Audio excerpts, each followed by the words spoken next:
Whether you're just starting out or are an experienced chef, safety with knives is one of the most important lessons that you will learn in the kitchen. In this video, we will address how to work safely with a chef's knife. In this video, we will address how to walk with a knife, managing a cutting board, and how to use a chef's knife.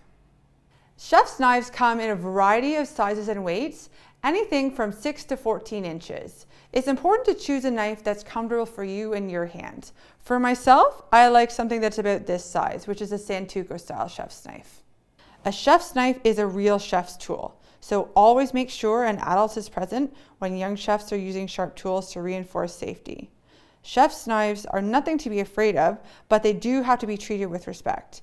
In our experience, we have found that young chefs will rise to the occasion when they're given the opportunity to use these tools, but it definitely depends on the comfort level of both the adult and the chef. Before we can pick up a chef's knife, we need to know how to carry it. Always walk with a knife with the blade pointed straight down and with your arm beside you. This will stop us from accidentally cutting anyone around us. When washing a chef's knife, never leave it in soapy water, as it is very difficult for someone to see and they may reach in and cut themselves. Before we start cutting, it's important to set up our cutting board. A cutting board provides a defined space for your young chef to manage. It also is important to help keep it clean and organized throughout the cooking process. Place a damp cloth underneath the cutting board to stop it from moving around easily. Next, we also need a bowl for food scraps and what we are cutting. A sharp knife is much safer to use than a dull knife. With a dull knife, there is much more likelihood that it will slip and cut you because you have to use a lot more force. So make sure that your knife is adequately sharp. When holding a chef's knife, pinch your thumb and your knuckle and wrap your fingers around the blade of the knife.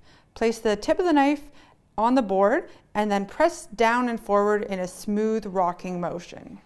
Do not put your finger on the top of the chef's knife or do not wrap all of your fingers around the handle. Gripping it with your thumb and your knuckle here is the safest way that will give you the most control. To hold the food that you're cutting, all chefs use a bear claw. And what this means is you'll tuck your fingers under and curl your thumb behind. This acts as a guard so that you don't cut your fingertips or your thumb when you're cutting, but it also helps to hold the food item still and acts as a gauge to show how big or how small what you're cutting should be. When cutting round foods, cut the object in half and then place it on the flat side. And remember, adults, never guide your young chef through something that you are not comfortable with.